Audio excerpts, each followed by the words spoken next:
guys. So before we get into the video, please like and subscribe, and if you're sensitive or this isn't the video for you, just click out now because I don't want to offend anybody or upset anyone. It can be a sensitive subject, so yeah, just click out if you're not into this kind of video, and let's get right in. So when I was pregnant with my daughter, I seen a friend or an acquaintance on Instagram, and she had a home birth. Like, props to her, because I could not do it without an epidural in the hospital, so you go, mama. But it intrigued me because she encapsulated her placenta and was posting pictures of her pills and eating them every day.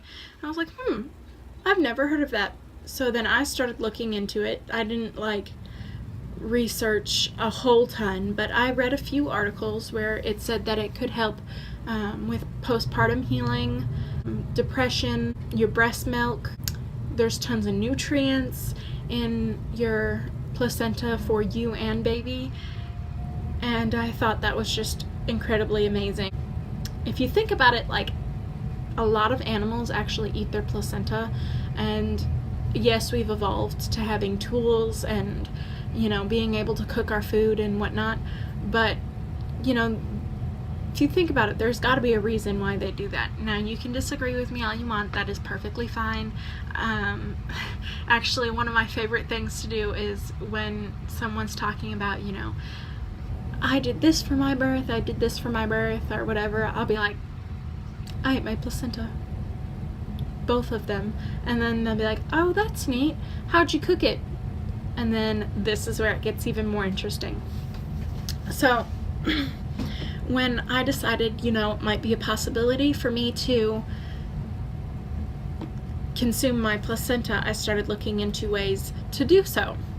And I was not going to be able to afford encapsulating my placenta, so I looked into other ways, and they said you can cook it, but it generally tastes very irony, kind of like you're just eating a middle spoon. And then other people suggested raw in a smoothie, and so I decided that that's what I was going to do. When I gave birth to my daughter, I had gone into the hospital and they had asked me to sign a paper to dispose of my placenta, and I said no, I would not like to dispose my placenta. Is there any way that you could save it for me? And I got some of the weirdest stares from my nurses, and I was like, yes, I'd like to save my placenta. And they were like, are you gonna bury it? Because I think you need to permit certain areas to do that. I was like, nope, I'm gonna eat it. And I swear, for that whole day, everybody was just, what? So they researched it a little bit, and they were like, okay, so it's kind of a common thing that people do nowadays. And I was like, yeah, I mean, from what I hear, there's some great benefits, but, you know, we're gonna try it out. If I end up not liking it or feeling sick or whatever, I'll just stop. They're like, okay, well, that's fine. So when I gave birth to my daughter, they put it in a plastic baggie. Like, as soon as I birthed it, they put it in a plastic baggie and then put it in a bucket and covered it in ice, and then gave it to me, which I then gave to my sister-in-law to take home. When I went into the hospital with my son, the same thing happened. I said that I wanted to save it, and things went a little differently. They were like, oh, well, I mean, that's normal, but you have to get it off of this property within an hour of us giving it to you. I was like, okay. So I gave birth to it. They put it in the tub. This time they didn't put it in a plastic bag. They just dumped it in the ice and gave it to me. So then I handed it to my sister, who then kept it until I was able to take it home. And I ate it in a smoothie. I ate 3 smoothies with my son and 4 with my daughter. You can't taste the placenta at all. It's completely unnoticeable. And the grossest part, this is where it gets the most graphic, is the umbilical cord. I also, because it was attached to the placenta, I ate the umbilical cord on both of my placentas. You can blend and blend and blend and blend all you want on the placenta with whatever fruits, ice, whatever you want to put in it, but that umbilical cord is not gonna break up as much as the placenta does. It's actually quite chewy, so if you can just swallow it and get it past, you know, that part of your mouth, you won't even notice it. You won't even know that there's a placenta in there, which I know kind of grosses people out. The umbilical cord got stuck in the blender's blade a couple of times with my son. Never happened with my daughter. I guess it's just the way I cut it. So I had like mangoes and strawberries, peaches, bananas, and I just cut up a bunch of fruit, cut a chunk of my placenta, plop it in there, blend it all together, maybe add some ice. With my daughter, my placenta was frozen, and that's actually how I recommend you do it. It breaks up a lot easier, and then I didn't have to add ice, and it just kind of like broke apart. With my son, because they didn't put it in a baggie, I had to thaw it out, and then you don't want to refreeze meat, so I left it in the refrigerator while I ate it for the next 2 days, because I had to wait for it to defrost. Ate it that first day and then the next 2 days. But it was a lot harder to chop up in the blender just because it was soft instead of hard like frozen.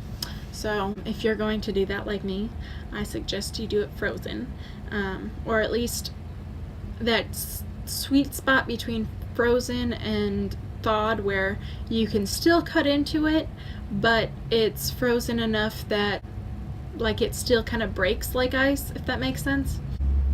Overall, I don't know if it actually gave me any of those benefits, because I did it with both of my children, and so like I've never had a birth where I didn't eat it.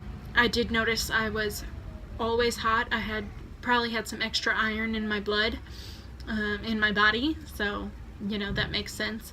But I don't know if it helped with my recovery. I don't know if it helped with my depression. I don't know if I was prone to, you know, postpartum depression, so I don't know if it helped my milk come in. I know I overproduced for a while with both of my kids, so maybe it did. I'm not sure, but I can say that I didn't have any real negative effects. So to me, if it did help, it was worth it, because I mean, I didn't have anything that like bothered me or went wrong or anything. So if it has no negative effects, even if it didn't have any positive effects, like the chance that it had positive effects is better than just skipping out on it because I'm afraid. Anything to help my babies out, I'm willing to at least try. He had to be in here. Say hi. Say hi. Hi, Adam. Mwah. So, yeah, that is my story on eating my placenta.